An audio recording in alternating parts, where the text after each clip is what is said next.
Dear student, MEBN की online class में मैं हूं शंकर सर और आज आप अध्ययन करेंगे क्लास 5 हिंदी अवन पाठ्यपुस्तक से निर्धारित चैप्टर यीशु मसीह। यीशु मसीह आपके पाठ्यपुस्तक का चौथा पाठ है और इस पाठ का मैं आपको सारांश और पूर्ण व्याख्या कराऊंगा।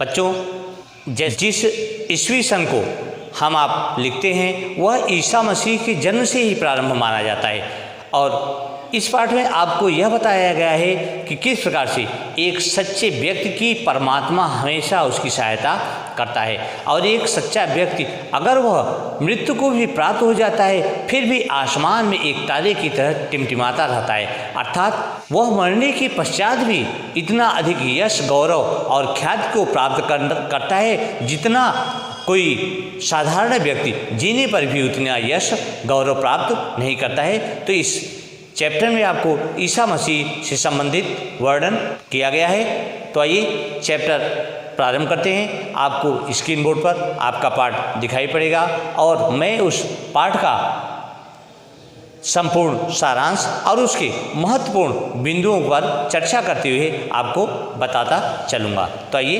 प्रारंभ करते हैं। अध्याय 4 यीशु मसीह। प्रस्तुत पाठ में ईसाई धर्म के प्रवर्तक एवं पैगंबर भगवान यीशु मसीह के जीवन का वर्णन किया गया है। इस पाठ के माध्यम से लेखक ने संदेश दिया है कि सच्चा इंसान भगवान की आंखों का तारा होता है। उसे न तो कोई मिटा सकता है और न ही तनिक भी हानि पहुंचा सकता है। तो इस प्रकार से ये आपके पाठ में आपको संदेश दिया गया है। आइए पाठ देखते हैं। बच्चों, आज हम जिस ईस्वी सन का प्रयोग करते हैं इसकी शुरुआत एक महान ईसाई धर्म के प्रवर्तक के जन्म से होती है। उसका नाम था यीशु मसीह। ईस्वी सन 1 को उसका जन्म यरूशलेम देश के बेथलेहम कस्बे में एक अत्यंत धार्मिक कुंवारी यहूदी लड़की मरियम की कोख से हुआ था। उस समय यरूशलेम देश का राजा हेरोडस था।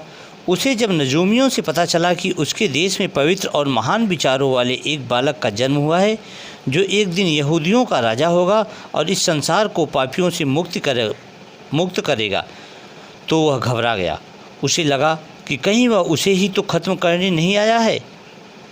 उसने भयभीत होकर सिपाहियों को उसकी खोज में भेज दिया और हुक्म दिया कि उसे मार डाला जाए।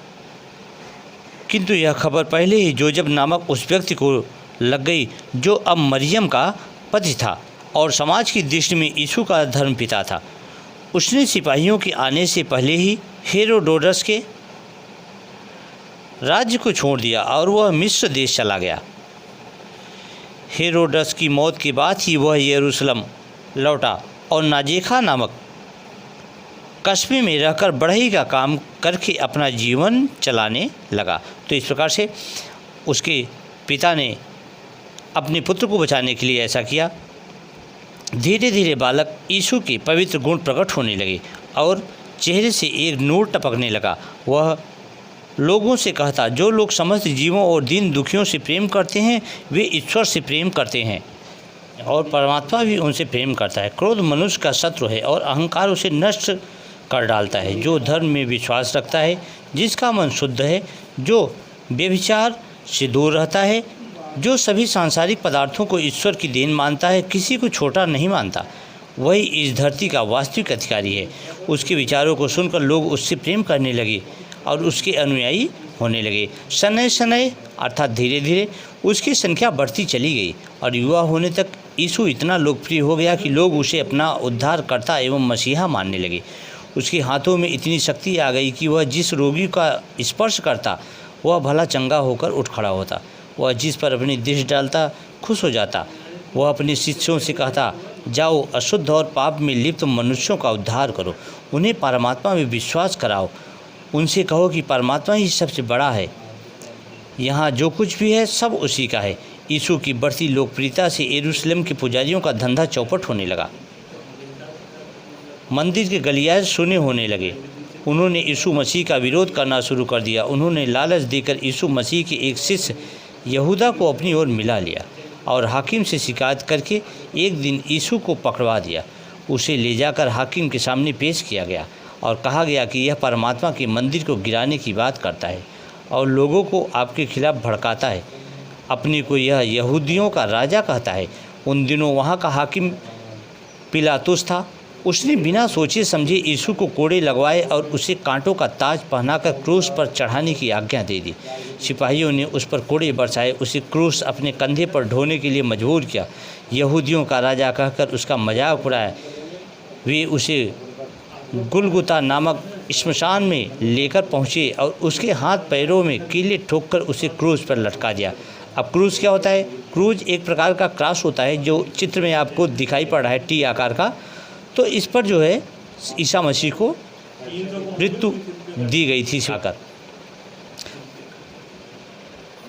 दूसरे दिन जोजब ने पिलातुस से फरियाद करके यीशु का शव प्राप्त किया और उसे कब्र में दफनवा दिया। परंतु तीसरे दिन धरती कांपने लगी, आकाश में बादल गरजने लगे, बिजली कड़कड़ाने लगी।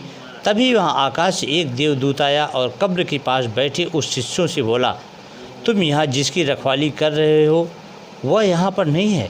वह तो गलील नगर में लोगों को अपनी हथेलियों में लगे कीलों के रक्त रंजित निशानों को दिखाता घूम रहा है और कह रहा है, मैंने स्वर्ग और पृथ्वी का सारा अधिकार अपने 11 चेलों को दे दिया है। आज से वे ही ईश्वर के नाम पर तुम्हें बपतिस्मा देंगे। अर्थात बपतिस्मा का अर्थ होता है शिक्षा देना ईश्वर के नाम की।